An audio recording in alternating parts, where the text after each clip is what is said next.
Bienvenidos, buenas noches, esto es Zona Franca, yo soy Daniel Pacheco. 4 años son lo que dura un periodo presidencial. En 4 años, sin duda entonces, se pueden sacar conclusiones importantes de lo que pasó en un periodo. 4 años es lo que cumple esta semana el acuerdo de paz con las FARC, desde su segunda firma, la firma del Teatro Colón aquí en Bogotá, luego de una renegociación relámpago tras la derrota del plebiscito. Sin embargo, complica esta mirada de los 4 años del acuerdo el que haya sido implementado por 2 presidentes distintos con visiones además opuestas de ese mismo acuerdo. Es decir, que tanto las oportunidades perdidas como los logros en este caso deben repartirse en esa compleja lógica política de achaques mutuos entre el uribismo y el santismo. Más allá de esta milimetría de las culpas y los espejos retrovisores, sería muy injusto decir que nada ha cambiado con el acuerdo de paz. Hace más de 5 décadas, unos campesinos liberales liderados por este señor, por Manuel Marulanda Vélez, se volvieron marxistas y libraron una larguísima guerra contra el Estado colombiano. Hoy, la excompañera de Marulanda, la senadora Sandra Ramírez, presidió por algunos momentos el Senado de la República de Colombia.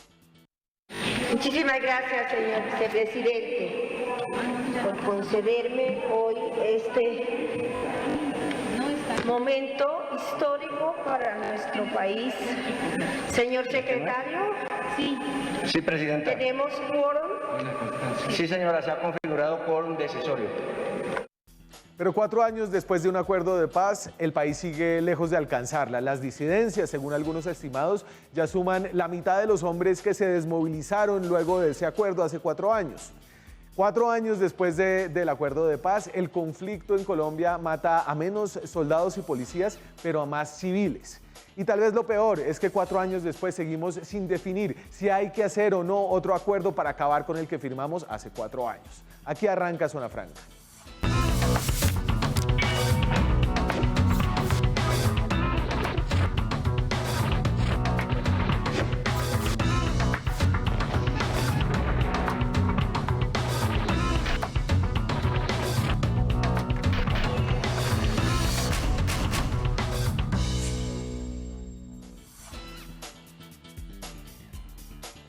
Estamos esta noche en directo aquí en Zona Franca, son las 8:03 de la noche, estamos en directo desde Bogotá.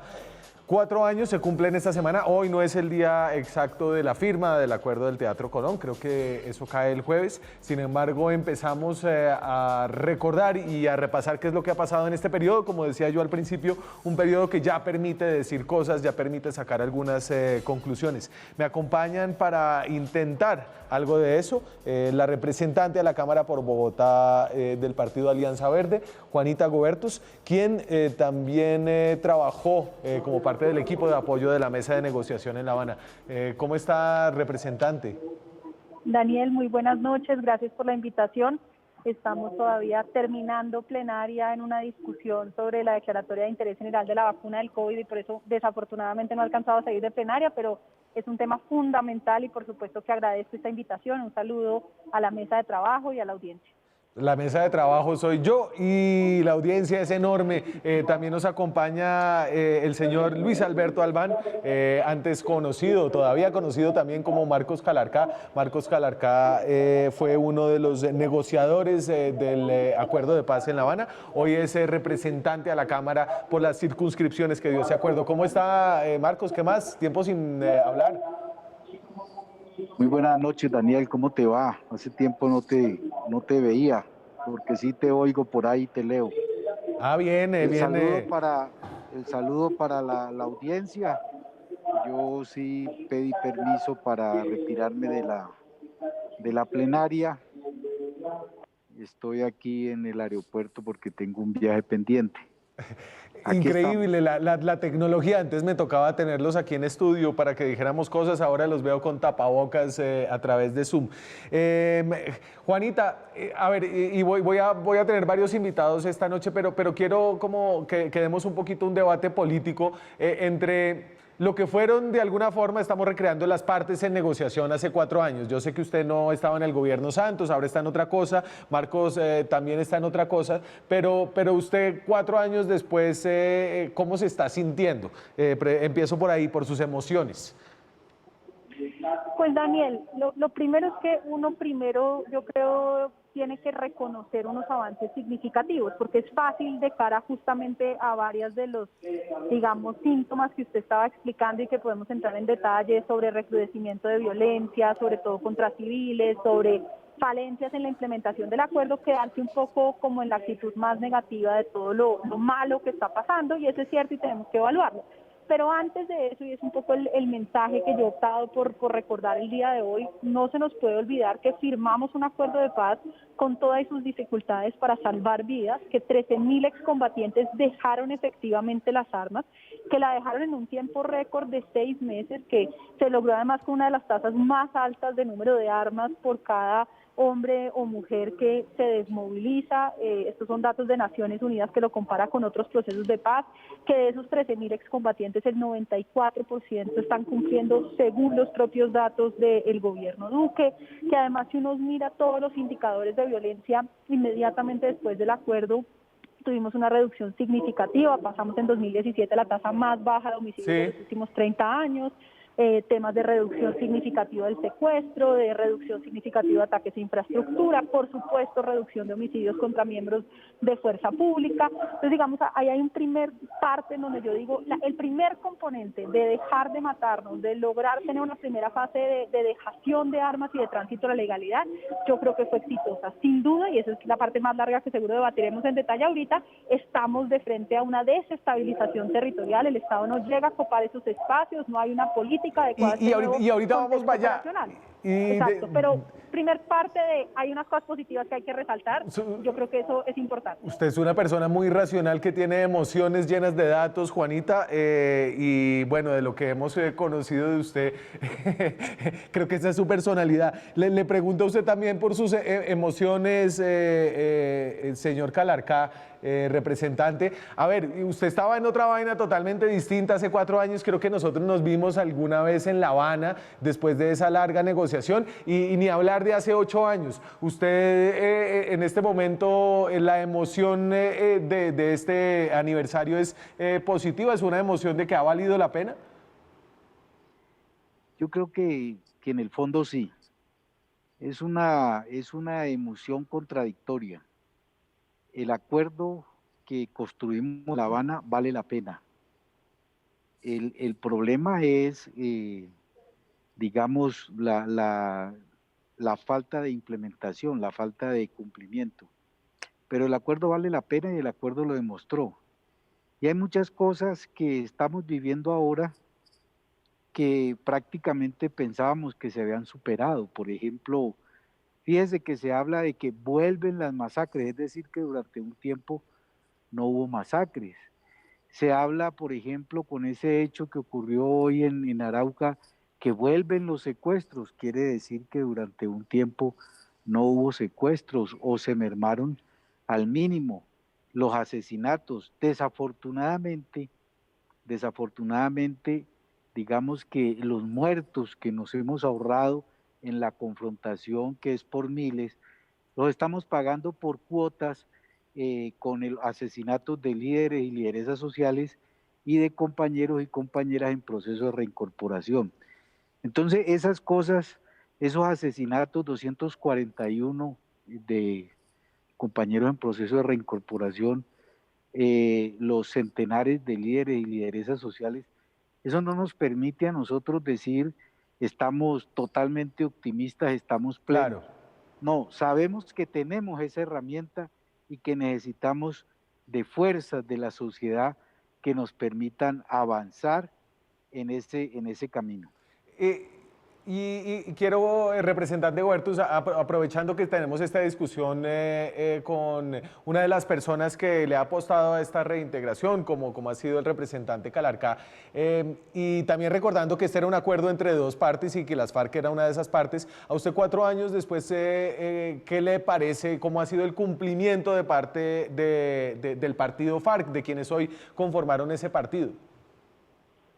Bueno, hay distintos componentes, digamos, de responsabilidad de FARC en el acuerdo. Un primer componente del que ya hablé antes, donde yo creo que realmente el cumplimiento fue emblemático, que fue haberse comprometido con la dejación de las armas, un proceso de concentración en las zonas veredales que luego se convirtieron en espacios transitorios, donde esa primera fase de dejación de las armas, además pues que significan últimas, y de eso Marco podrá hablar mucho más, pero es digamos el paso más duro de quien ha estado en armas, de poder Sí. realmente de cara a un Estado confiar y decir, pues no, siempre ha habido desconfianza, es muy probable que los acuerdos efectivamente, como está pasando, y eso pasa en todos los procesos de paz del mundo, se demora mucho más en la implementación, etcétera. Entonces, ese primer paso yo creo que lo dan de manera exitosa.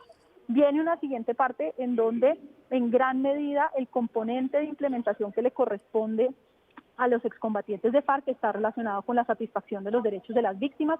Yo he sido crítica, Marco lo sabe, cuando ha habido titubeos en el reconocimiento de responsabilidad, cuando ha habido intentos de negar ciertos temas como el reclutamiento de menores. Entiendo que haya distintas posiciones, pero creo que el país ha estado esperando ese reconocimiento, y he sido también, creo, reconocedora públicamente de cuando dan ese paso, el reconocimiento de los magnicidios, de Álvaro Gómez, de Chucho Bejarano, el reconocimiento de la política de secuestro con todas las letras, sin eufemismos, y yo espero que digamos ese paso, que es duro, que es difícil, porque esta violencia ha sido muy dura a lo largo de estos 50 años, pues de paso también a reconocimiento de temas difíciles como Sí. violencia sexual intrafilas, como reclutamiento de menores. Pero insisto, creo que la primera responsabilidad, que era dejar las armas, la cumplieron de manera significativa. Hay, por supuesto, disidencias y hay reincidencias. En personas que se comprometieron con el acuerdo de paz y que hoy no están, la tasa es realmente muy baja. Insisto, datos del propio gobierno, 94% están cumpliendo, es decir, tan solo 6%, ni siquiera sabemos si están reincidiendo, el gobierno no sabe exactamente dónde están. Hay una discusión muy dura de lo que causó semejante, digamos, impacto al proceso, que fue el hecho de que Márquez, Santrich y compañía montaron la segunda Marquetalia, eso es reprochable, pero el propio acuerdo establece que para ellos ningún tratamiento penal especial, ningún beneficio. Sí. Y yo creo que, insisto, hay que reconocer lo bueno y lo malo, pero creo que hay un paso muy importante de lo que hicieron FARC en términos de su dejación de armas. Y déjeme entonces, le hago la misma pregunta al representante Calarca, Marcos, y con una mirada ojalá lo más autocrítica. Vamos a ver si estos años sirvieron para ablandarlos un poquito, aunque ha sido lenta la cosa, pero acerca de lo que ustedes tenían que poner, ¿cómo se examina usted en estos 4 años? Hombre, la verdad es que nosotros hemos cumplido. Yo creo que no queda, digamos, mal repetirlo y nos podemos remitir a los hechos, ¿sí? Y en medio de ese cumplimiento por parte nuestra, desde un primer momento tuvimos dificultades y hemos puesto de nuestra parte lo necesario para solucionar esas dificultades que de pronto no nos correspondían a nosotros, pero que en medio del compromiso por la paz decimos vamos a hacerla, vamos a hacer este sacrificio, vamos a hacer este otro. ¿Cuál es el problema? Yo veo. El problema es que se piensa que con la dejación de armas ya no hay ningún problema, hasta se olvidan de la guerra, hasta hay otros que siguen repitiendo que no había ningún conflicto y hacen cuentas alegres de que, hombre, si hubiéramos seguido la guerra, pues ya habíamos terminado con esa gente. Y esos son, digamos, sueños irrealizables, y desde antes del acuerdo los tenían y después del acuerdo los siguen manteniendo y los siguen usando para justificar Pero el venga, incumplimiento y para achacarnos a representante. nosotros otras cosas. Nosotros decimos, Sí, es la que verdad la hemos dicho. Y en esa medida, yo creo que las responsabilidades hacia las víctimas, además de obviamente su compromiso con la paz, que yo creo que el de las personas que se quedaron es sincero, sí ha sido muy lento. Es decir, la JEP tiene sus tiempos, es verdad, pero incluso en el tema el resarcimiento material con los bienes que ustedes mismos inventariaron, que tienen que ser entregados, entiendo yo, máximo el 31 de diciembre de este año. ¿Usted cree que eso se va a cumplir? ¿Ustedes van a entregar lo que sea que tengan a finales de este año? Daniel, pero es que eso se entregó. Es que ese es el problema de la mentira. Los bienes se entregaron, se entregó el inventario y el gobierno no lo recogió. Y ahora nosotros no podemos responder por eso. Mire lo que nos ocurrió con Mario. Por estar haciendo esos inventarios, por estar tratando de mirar qué había pasado con eso que se había entregado con esas fincas, pues lo asesinaron. Entonces, nosotros lo que decimos es, bueno, vamos a trabajar para que eso se pueda hacer, ¿sí? Nosotros no estamos diciendo que nosotros no nos estamos negando en ningún momento. En su momento entregamos el inventario y entregamos lo que había que entregar y se dieron las coordenadas para que el gobierno recogiera. Sí. ¿Sí?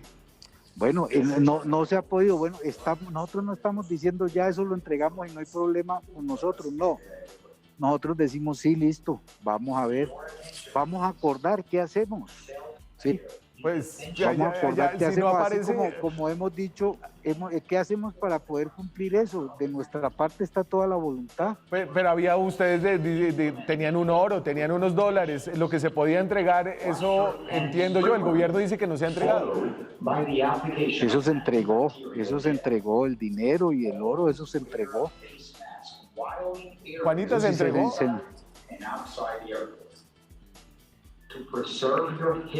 El mute. Perdón, no quiero, digamos, entrar en una discusión que sin duda no nos corresponde a nosotros evaluar. Ha habido una información pública sobre lo que FARC dice haber entregado, que Marco reitera. Por supuesto, le corresponderá a la JEP al momento de evaluar la condicionalidad, de buscar si efectivamente contribuyeron con todos los bienes que tenían, bienes y valores, como dice el acuerdo, para contribuir a la reparación de las víctimas, y el acuerdo es contundente. Sí. Si se encuentra que no entregaron todos los bienes y valores, hay una pérdida de beneficios. Hoy FARC está diciendo que los entregó, ha habido momentos en los cuales la Fiscalía ha dicho que tiene información de que no lo entregó todo. ¿Quién evalúa eso? Será la JEP. Y ahí hago más bien un mea culpa de ese reconocimiento crítico que usted pide hoy, como que conmemoramos esta semana, y creo que nosotros en su momento desde la delegación de gobierno nos faltó haber insistido más, Daniel, en una propuesta que yo creo era muy importante, que era, aprendiendo lecciones aprendidas de otros países, crear una especie de unidad de persecución de bienes para hacer una investigación de lavado de activos y buscar esos bienes, digamos, que pudiesen no haber sido encontrados. Hoy esa responsabilidad quedó en cabeza de la justicia ordinaria, que aquello que no haya sido entregado, si efectivamente existe, le tocará perseguirlo, pero creo que esa propuesta que teníamos internamente, desafortunadamente no quedó en el acuerdo, y yo creo que le habría hecho mucho bien hoy en día poder dilucidar claramente si existen o no más bienes y dónde están, y poder extinguir el dominio de ellos. Okay. Seguramente hay muchas cosas que hubiéramos podido hacer mejor. Seguramente hay muchas cosas que ya con el tiempo, con los 4 años, las habíamos podido hacer de otra manera. Pero lo que nosotros reclamamos es el cumplimiento de lo que firmamos, la implementación de lo que firmamos. Y nosotros decimos, y lo decimos con conciencia, ¿sí? Con conocimiento de causa y con convicción, nosotros hemos cumplido y venimos sosteniendo.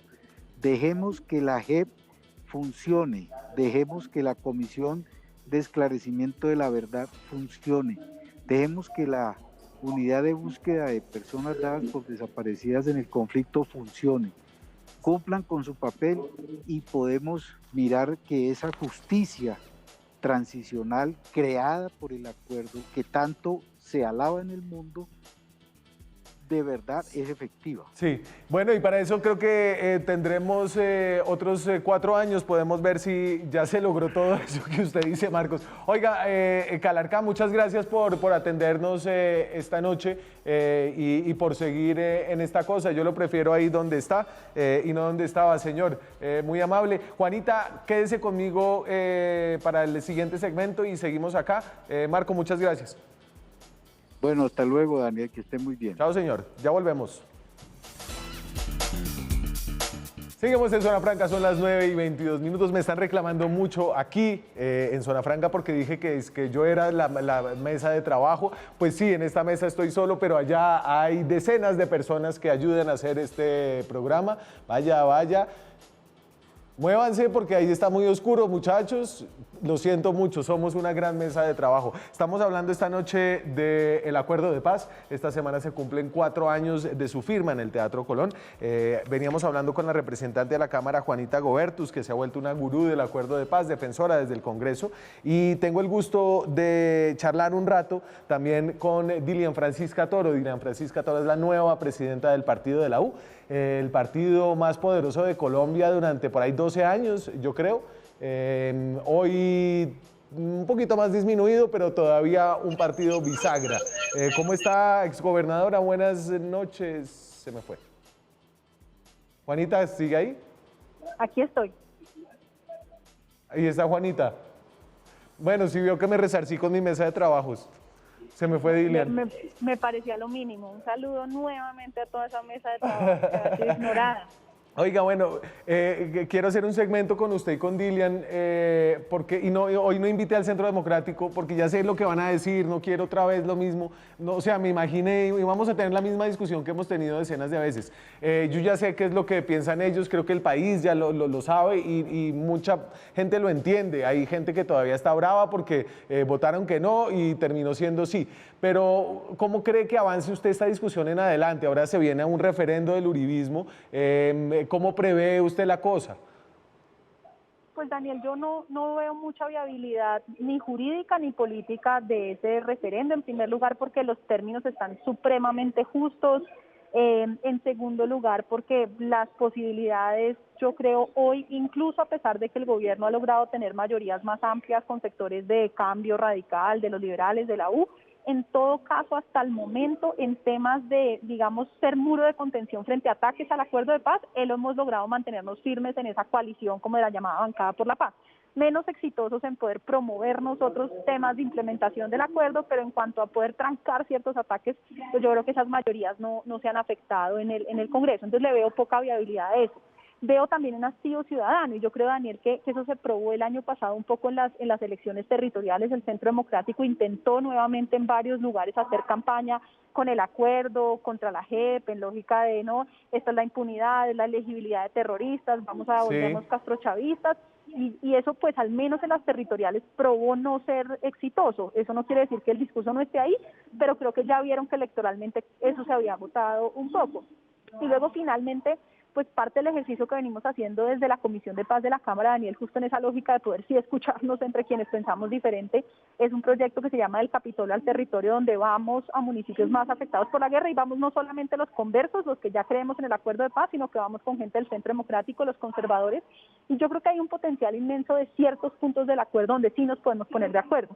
Hoy, por ejemplo, Daniel, sacamos paradójicamente como 2 coordinadores ponentes entre Álvaro Andrada del Centro Democrático y yo, el primer proyecto de especialidad agraria, que es el primer proyecto que el gobierno Duque radica de implementación del acuerdo de paz, una implementación legislativa que está colgada en el 39% de las normas aún pendientes de implementación y a 2 años y medio el gobierno apenas radica el primer proyecto de iniciativa de gobierno.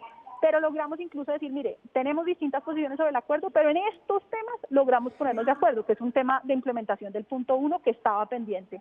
Entonces, no es fácil, el camino por supuesto en la medida en la que se vuelve más electoral va a ser aún más difícil, más controversial, pero yo le veo a ellos menos éxito político en el Congreso y electoral con la ciudadanía en esos temas. ¿Y usted cree es decir, que creo que esto ha sido un tema del Centro Democrático, tal vez algunos grupos cristianos que también tienen una representación en el Congreso, y siempre la pregunta ha sido si ellos que son los realmente afectados por esa derrota posterior después de haber ganado el plebiscito, si ellos logran hacer una mayoría de conveniencia, así sea en el futuro. Eso durante este gobierno ha sido difícil para ellos, a pesar de haber logrado hacer mayorías para otras cosas. Sí, así es. Como le digo, no han logrado tener como una mayoría que les permita sacar adelante ciertas modificaciones. El propio ex senador Uribe dijo, siendo senador, que él simplemente no veía las mayorías en el Congreso para sacar adelante esas reformas. Se estrellaron también con algo que fue cambiando y es que yo creo tuvimos un primer año de gobierno Duque mucho más agresivo contra el acuerdo de paz, cuando se da cuenta que no lo logra políticamente en el Congreso, pero además hay que decirlo, cuando la comunidad internacional se moviliza como se moviliza a exigirle al gobierno Duque que cuando menos no se fuera en afrenta directa contra el acuerdo de paz, pues se viene un segundo año, año y medio, en donde lo que hemos visto es menos de esa afrenta directa, digamos, sí, de pretender meter modificaciones, y más un poco, en mi opinión, y es parte de lo que hemos mostrado en los informes de seguimiento que hemos sacado, que dejarlo morir un poco por quitarle recursos, por quitarle relevancia política, ¿no? Por ir bajándole un poco la importancia, pero yo creo que sí se dieron cuenta que la estrategia simplemente de ir lance en riste contra el acuerdo no les funcionaba internacionalmente y no les funcionaba políticamente en Colombia. Déjeme preguntarle si cree que el efecto de cambio de presidencia en Estados Unidos va a ser importante sobre la visión que tenga el gobierno frente a ese acuerdo de paz. Estados Unidos fue un actor importante no solamente a través de la DEA y el entrampamiento, que hay una discusión importante legal acerca de si fue legítima o no contra Jesús Santrich e Iván Márquez, más allá de que si hubieran caído o no, también en cuanto a su reticencia a apoyar programas de desarrollo alternativo y de sustitución de cultivos. ¿Usted cree que podría ese interés cambiar las cosas para el gobierno Duque? Bueno, sin duda el hecho de que ganara Biden, por fortuna, en mi opinión, para Colombia y para el mundo y por supuesto para Estados Unidos, pues es un paso significativo, una manera distinta de Estados Unidos relacionarse con el mundo. Ahora, creo que tenemos que ser moderados en ese optimismo. No estamos ni de lejos en ser una prioridad para Estados Unidos en este momento. Lo somos en tanto vecinos con Venezuela, y para Estados Unidos es una prioridad, digamos, por lo menos lograr que no se siga desestabilizando la región por vía de la presencia de una dictadura en Venezuela. Ellos en distintos momentos han expresado, gente del Partido Demócrata, que estaría mucho más interesado que lo que estuvo Trump en facilitar una negociación que realmente conduzca a una transición democrática. En ese sentido, para Colombia es una buena noticia que, digamos, estas aventuras guerreristas de pretender un conflicto internacional con Venezuela que tendría inmensos desastres humanitarios para Colombia, pues yo creo que con Biden estamos en un escenario mejor. Dicho eso, en temas internos de política, pues el escenario no creo que vaya a cambiar drásticamente. Parte de lo que pasó al inicio del gobierno Duque fue que, contrario a lo que había pasado en el gobierno pasado, donde había habido un primer intento de renegociar los que han sido indicadores bipartidistas entre republicanos y demócratas, ¿no? Porque por igual nos han medido el número de hectáreas erradicadas, ya sabemos que además eso genera un montón de resiembra, etcétera, pero digamos eso no ha sido como del Partido Republicano solamente, también los demócratas. Sí. Lo que logra Santos a final de gobierno es empezar a decir, abramos la caja de otros tipos de indicadores. Hay además estudios dentro del Congreso de Estados Unidos en lógica de la plata que pagan en impuestos los estadounidenses y qué tan útil es o no, y diciendo, mire, cuidado que no, la plata de los estadounidenses en pago de impuestos está yendo a una iniciativa de aspersión que tiene una resiembra alta y por lo tanto no necesariamente es el uso más eficiente. Entonces, basado un poco en esa evidencia, diciéndoles, abramos la caja de otros indicadores, por ejemplo, de inserción de campesinos excocaleros sí. en mercados legales como un mecanismo. Ahí había un camino, yo creo que tenemos que retomar ese camino, pero insisto, esto sobre todo es como estabilidad global, más que de la noche a la mañana nos cambie la política internacional con Estados Unidos, que tiene millones de otras prioridades antes que nosotros, desafortunadamente. Y voy a ver si ya se restableció la comunicación. La presidenta del partido de la U, Dilian Francisca Toro. Presidenta, ¿me escucha? Sí, le escucho. ¿Cómo está? Buenas noches. Hola, buenas noches. ¿Cómo están? ¿Cómo les va? Bien, bien. ¿Y usted qué tal? Bien. Aquí por acá en un hotel tratando de comunicarme por el celular. Le agradezco mucho la comunicación. Vamos a ser breves. Su partido es un partido importante, un partido con historia y dicen muchos todavía futuro. Un partido que se va alineando un poco a una coalición que parece ser de centro derecha, pero un partido en el que yo no estoy seguro si le juega al tema del referendo en contra del acuerdo de paz que quiere promover el Centro Democrático. Quería tantearle a usted en estos 4 años qué ve de este acuerdo que ustedes y su partido ayudaron también a formar. A ver, pues por supuesto el partido de la U fue fundamental en el acuerdo de paz. Estuvo en todas las discusiones y además en todas las aprobaciones del acuerdo de paz. Nosotros creemos en la paz y creemos que hay que seguir implementando el acuerdo de paz. Y eso no tiene nada que ver con que el partido esté desde un inicio, se declaró como de gobierno, pero hay una cosa muy importante. No quiere decir que no vamos a disentir en todos los proyectos, pero además en temas de paz no vamos a ceder ni un ápice. Eso es claro en el partido de la U.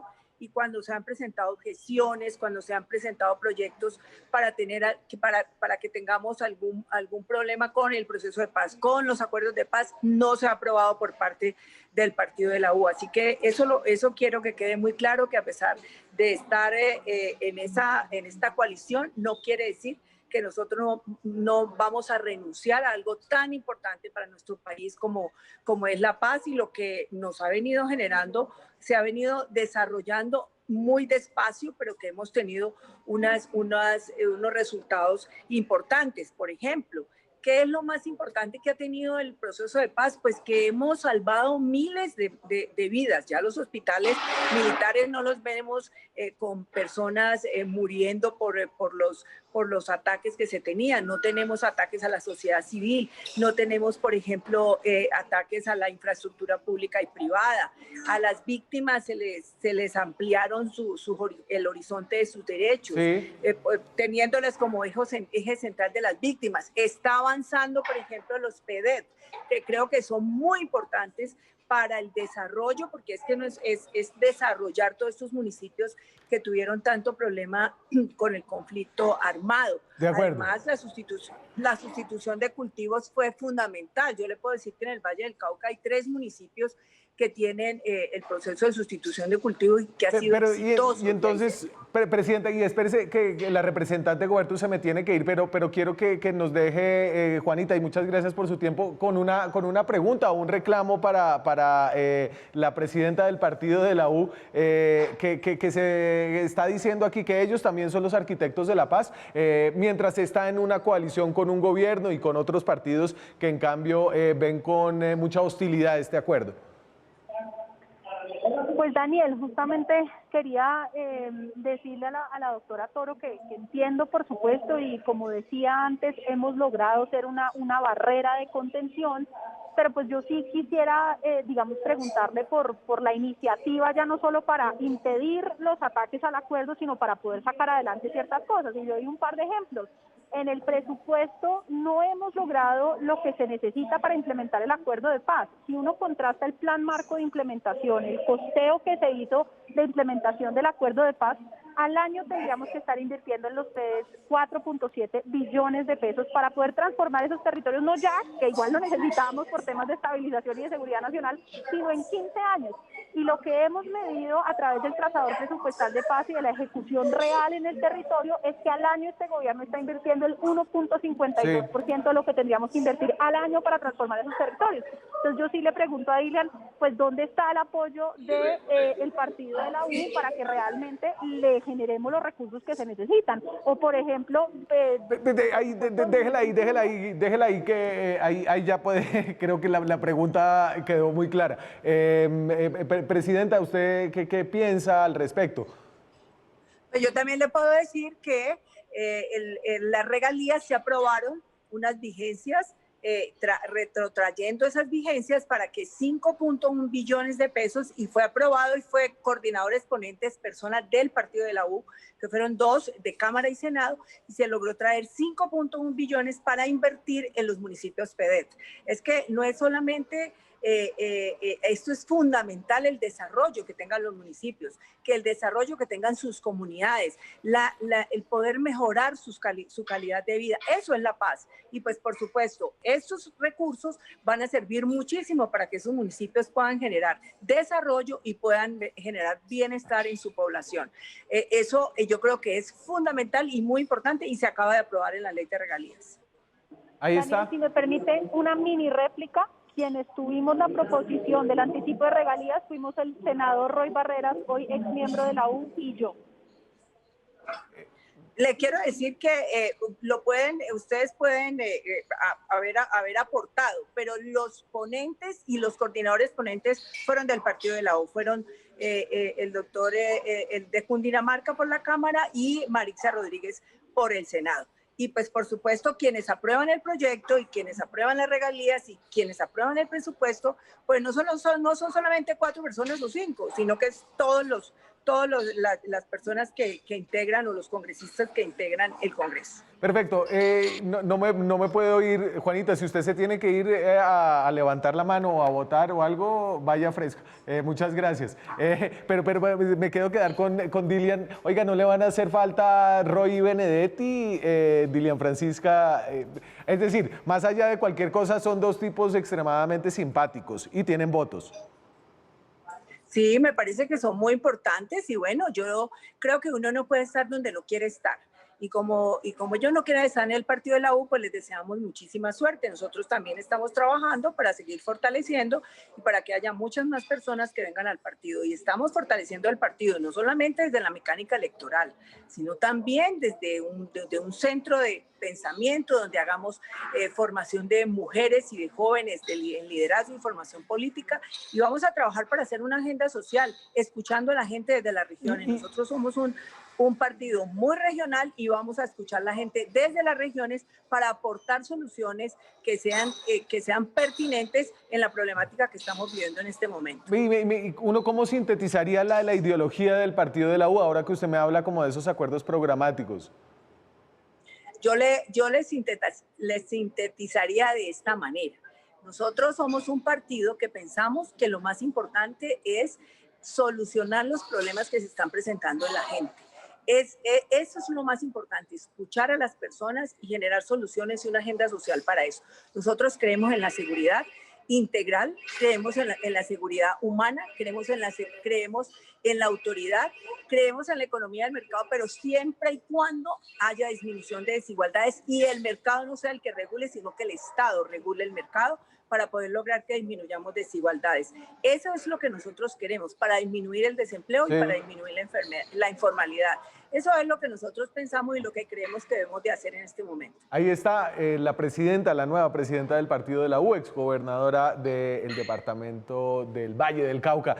Un gusto haberla tenido por acá. Ojalá podamos seguir hablando, Dilian Francisca Toro. Muchas gracias, señora. Cuando quiera, con muchísimo gusto. Un saludo muy especial a todos los televidentes. Gracias. Vamos a la pausa, reencauzamos esto a los 4 años del acuerdo en datos. ¿Cómo estamos? ¿Mejor o peor que antes? Los tiene Juan Carlos Garzón de la Fundación Ideas para la Paz cuando volvamos. Seguimos en Zona Franca, 9:43, estamos en directo desde Bogotá, francamente acuerdo, ese es nuestro hashtag. Vamos a hablar con un experto en análisis del conflicto. Antes de eso, una de las cosas que me sonó más en este 4º aniversario fue el optimismo de Sergio Jaramillo, el ex negociador del gobierno, el optimismo acerca del efecto de este acuerdo 4 años después. Esto fue lo que dijo. Gracias al acuerdo, Colombia cerró el capítulo más violento de su historia, así de sencillo. Y se dio paso a una agenda política finalmente del siglo XXI que refleja lo que a la gente verdaderamente le preocupa hoy: el desempleo, la inequidad, el deterioro ambiental y sobre todo la posibilidad de hablar justamente del futuro y de dejar de seguir amarrados al pasado. Juan Carlos Garzón es el director del área de análisis del conflicto armado de la Fundación Ideas para la Paz. Está en Nueva York. ¿Cómo está, Juan Carlos? Oiga, ¿usted había visto a Jaramillo tan optimista alguna vez? Pues no sé por qué está ese video, pero también está la entrevista, ¿no?, en que le hacen hoy, creo que la publica El Tiempo, en donde es un poco más, más... No deja el optimismo, pero también pone unos datos y unos problemas bien difíciles hacia adelante. A usted le gustan harto los datos y creo que ustedes hacen un gran trabajo en la Fundación para darnos y darle al debate público buenos datos. Voy a poner el dato de homicidios en PEDET. Muchachos, porfa, a mi mesa de trabajo, tan atenta siempre, diligente mesa de trabajo, enorme mesa de trabajo, ahí va. Y entonces lo que muestra un poco esta gráfica, usted ya sabe cuál es, ¿cierto? La que son 2 líneas, la de los municipios PEDET, que son los municipios donde se han concentrado supuestamente los esfuerzos para que el Estado llegue allá, municipios donde se concentraba el conflicto, y el otro es en el resto del país. El homicidio en el resto del país ha bajado, sobre todo ha bajado en el último año por la pandemia, y en los municipios PEDET, en cambio, se ha no disparado, pero ha tenido un incremento importante. Y esas son un poco estas dos caras, Juan Carlos, ¿no?, de las vidas salvadas y las vidas perdidas luego de 4 años del acuerdo.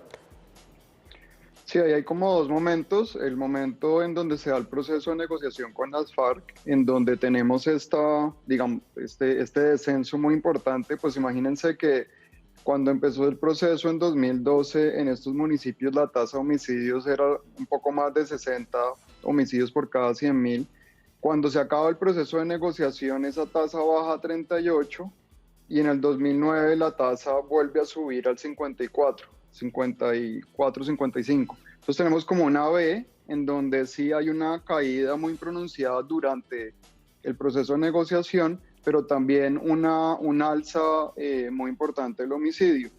Para que tengamos una idea de las proporciones, pues estos municipios que son 170 concentran más o menos el 13% de la población nacional, pero tienen el 24% de los homicidios del país. Es y una como usted locura, lo mostró, ¿no? pues, Tarazá, con una tasa de homicidio, era como de 300 por cada 100.000 habitantes, solamente como para que la gente tenga una referencia. No sé, en un país normal, no latinoamericano, una tasa de homicidio es de 10 o incluso 5, en la India o algo así. Juan Carlos, ¿y ahí hay en ese municipio 300? Sí, lo que pasa es que tenemos, o sea, una tasa alrededor del mundo, estamos como en 8 o 9 homicidios por cada 100.000, entonces imagínense en un municipio como el que usted menciona, o varios municipios del Bajo Cauca o en Cauca, en distintas regiones del país, en donde la tasa pues multiplica varias veces y tenemos situaciones muy, muy difíciles, ¿no? Porque además si vemos la trayectoria más larga, pues finalmente en estos municipios la expectativa era que pues la tasa de homicidios empezara a bajar y a bajar y a bajar. Y eso es lo que uno escucha en las regiones, ¿no? Como tuvimos una situación, tuvimos mejor un respiro, se abrió esa ventana, pero hoy en varias zonas del país pues esa ventana o ya se cerró o está a puertas de cerrarse. Voy a poner otros datos que me parecen paradójicos así en pareja. Los datos de fuerza pública y personas de la fuerza pública asesinados, también ustedes hacen un recorrido, miran cuántos había antes del acuerdo, después del acuerdo, y ahí hay una disminución enorme entre el 2014 y 2015, 200 al año, y a pesar de que ha habido, digamos, un ligero incremento luego de la firma del acuerdo, estamos hablando de cifras que son casi de la mitad. Sin embargo, si usted mira los homicidios entre líderes sociales, por ejemplo, entre líderes sociales, esos en cambio se han ido incrementando de una manera sostenida luego de la firma del acuerdo de paz. Ya lo vamos a poner en pantalla y este parece ser un nuevo fenómeno de violencia. De nuevo, unas vidas ahorradas, unas vidas salvadas, se puede decir algo contrafácticamente, y otras vidas perdidas y sobre todo las de los líderes, que son muy dolorosas. Sí, pues aquí tenemos como estas dos caras que usted está mostrando, que es como la pregunta sobre cuál es el tipo de violencia organizada que tenemos hoy. Yo creo que lo que dice Sergio Jaramillo en términos de que el conflicto como lo conocíamos con las FARC, ese conflicto realmente terminó, y eso lo están mostrando las cifras, por ejemplo, de cuántos muertos hay en combate de la fuerza pública. Es que imagínense que en un solo año, en el momento más duro de la confrontación con las FARC, teníamos hasta 700 muertos de la fuerza pública en un solo año. Estamos hablando ahora que tenemos menos de 100. Y entonces estamos hablando también de que esta escena que veíamos, combates de días entre ejércitos irregulares y el Estado, esa escena ya la vemos cada vez menos. Y pues estos son grupos armados que tienen unas capacidades distintas, que rehuyen del combate y de la confrontación directa con la fuerza pública, y paralelamente tenemos esta violencia selectiva que se traduce en estos homicidios a líderes y también, por ejemplo, en el incremento de las masacres.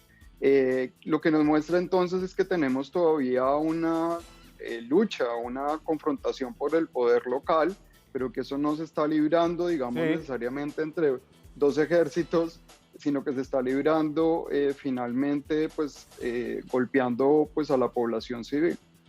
Antes de irme a la pausa voy a traer, le hice una entrevista al reciente ganador del premio Simón Bolívar, a Jeremy McDermott de Inside Crime, un medio de comunicación que sigue el crimen en América Latina, colombo-estadounidense, acerca de la pregunta con la que arrancábamos este segmento, con la de Sergio Jaramillo. Volteamos la página de la violencia del siglo XX, pongo la respuesta de Jeremy McDermott y después de eso vamos a comerciales y retomamos esa discusión.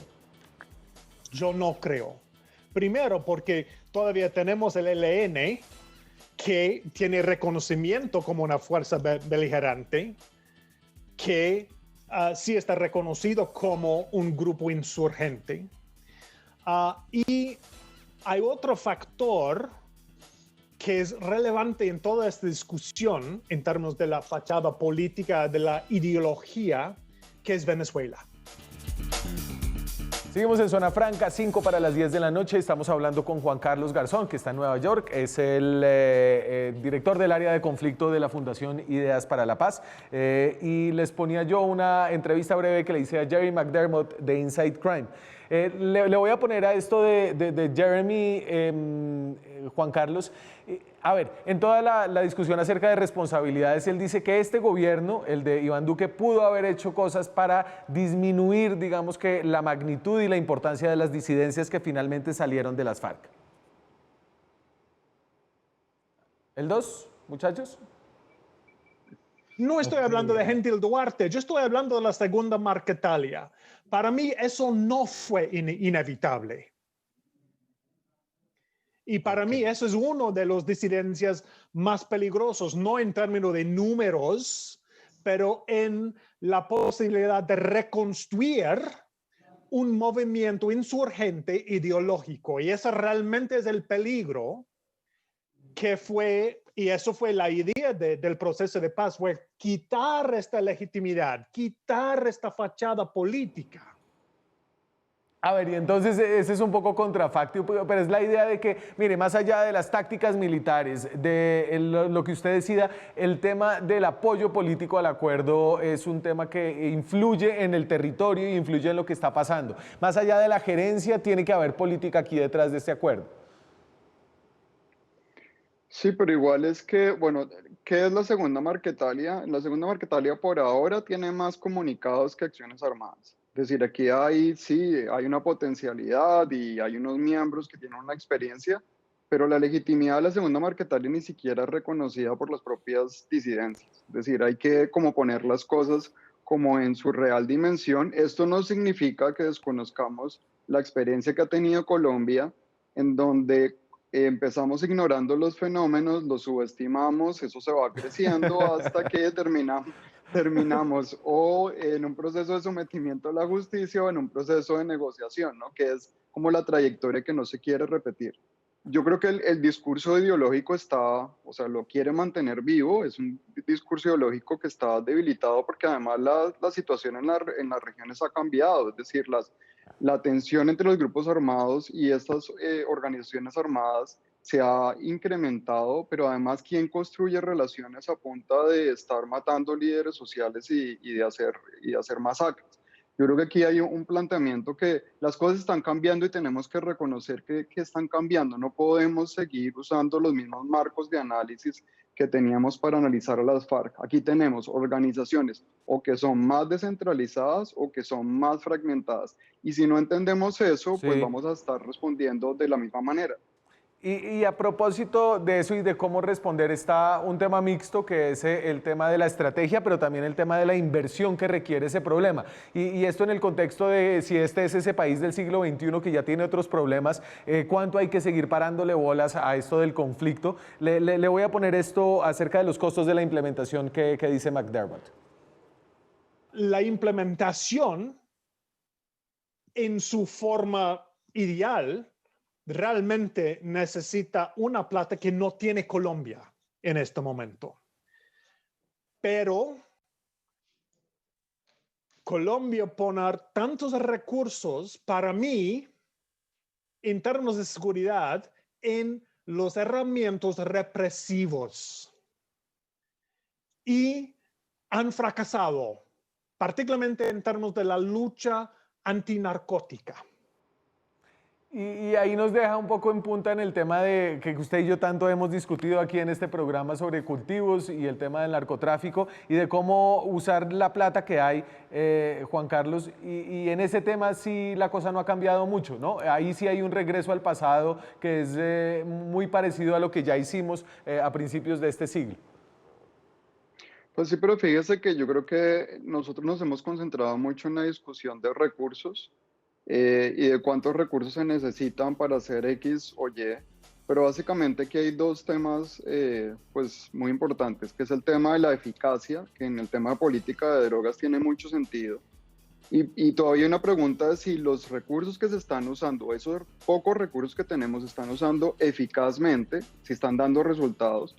Y por el otro lado, que creo que es la pepa, digamos, de la discusión en este gobierno, es ese planteamiento que hay sobre la paz con legalidad cuando hay una brecha grande de legitimidad. Es decir, aquí como las dos cosas que tendríamos que mirar es el tema de eficacia, pero es que es el tema de legitimidad. Es decir, uno puede tener la lista de mercado, empezar a hacer obras, empezar a hacer bienes, pero si no se construye una relación distinta con las regiones, no va a haber plata que valga. O sea, a menos que uno se conforme con una lógica transaccional en donde en realidad se crea como una relación que es más usted que me da, yo que le recibo, a un tema de aceptar que tenemos una aspiración de que haya una relación distinta entre las regiones y el Estado central.